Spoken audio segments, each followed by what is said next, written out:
अच्छा समझ में आ रहा है कि नहीं? हाथ खड़ा करें। सबको समझ में आ रही है बात? भोले बाबा कैलाश के शिखर पर बट वृक्ष के नीचे बैठे बड़े प्रसन्न होके। उसी समय पार्वती जी उनके पास आई और पार्वती जी ने देखा कि आज तो भोले बाबा बड़े प्रसन्न हैं। तो पार्वती जी ने उनको प्रणाम किया और उनसे कुछ प्रश्न रखा। अब देखो कथा कितना बढ़िया संकेत कर रही है। पत्नी को पति से कोई बात कहनी हो तो कब कहे?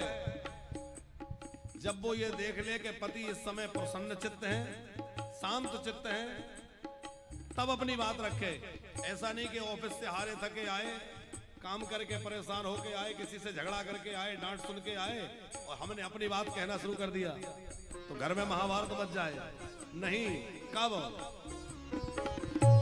पार्वती भल अवसर जाने, पार्वती भल अवसर जाने। उन्होंने देखा कि यह सही समय है बात रखने का, तो भगवान शंकर के पास गई शंभुपई मातु भवानी।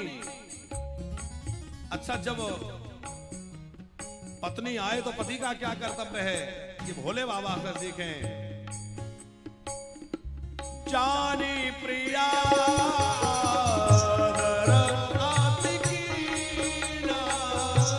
जानी प्रिया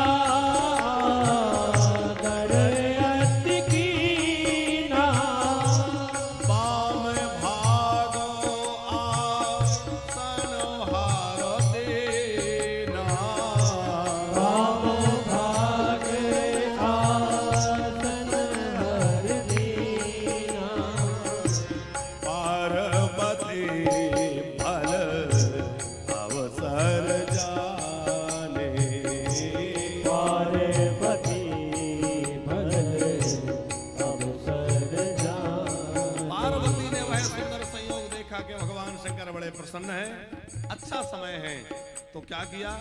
पास में गई। भोले बाबा ने उनको बड़े आदर के साथ, आइए आइए देवी आओ, हे हिमालय पुत्री आओ, आदर किया और पास में बिठा लिया। अब जब पार्वती जी पास में बैठ गई तो पार्वती जी क्या कह रही हैं? हे महादेव, मेरे मन में कुछ प्रश्न हैं, आप बुरा ना माने तो मैं आपसे कहूं। बोले बाबा बोले हाँ हाँ कहो, इसमें बुरा क्या मानना? बोले देखो, मैंने अपने पिछले जन्म में, पार्वती जी पिछले जन्म में क्या थी? सती जी थी। तो सती जी के रूप में राम जी के ऊपर संदेह किया था कि ये भगवान है कि नहीं है, ऐसा कैसा भगवान? पार्वती जी कह रही अब मुझे संदेह नहीं है, पर अब मुझे जिज्ञासा है। अब मैं उन राम के संदर्भ में जानना चाहती हूँ कि वो राम कैसे हैं, वो राम कौन है। आप उनकी कथा सुनाइए जिससे उनका स्वभाव, उनका प्रभाव मुझे सुनने मिले। राम सो आवध नृपति सोत सोई, राम सो अवसर नृपति गत सोई, कि आज आगो न अलख गति कोई,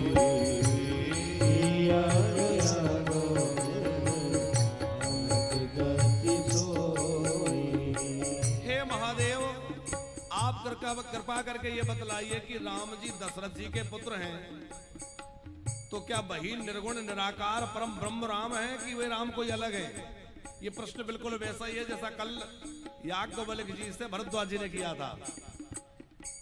पार्वती जी कह रही हैं, जो मो पर प्रसन्न सुख राशि, जो पर प्रसन्न सुख राशि, जानहि मोहि सत्य निज दासे, जानहि मोहि सत्य निज दासे। हे भोलेनाथ, यदि आप मुझसे प्रसन्न हैं, ये बात क्यों कह रही हैं कि पिछली अवतार में, पिछले जन्म में मैंने जो संदेह किया था तो आप नाराज हो गए थे, तो यदि आपकी वह नाराजगी अब समाप्त हो गई हो, तो आपने मुझे हृदय से क्षमा कर दिया हो, तो आप मुझे अपनी दासी समझ करके और मेरी बात सुन लीजिए।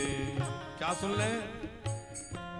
तो प्रभु हारा हो मोर आज्ञा, तो प्रभु हरा हो मोर आज्ञा, कहि रघुनाथ कथा विधि नाना, कहि रघुनाथ कथा विधि नाना, कहि रघुनाथ कथा विधि नाना, कहि रघुनाथ कथा विधि नाना, कहे रघुनाथ कथा विधि नाना, कहि रघुनाथ कथा विधि नाना।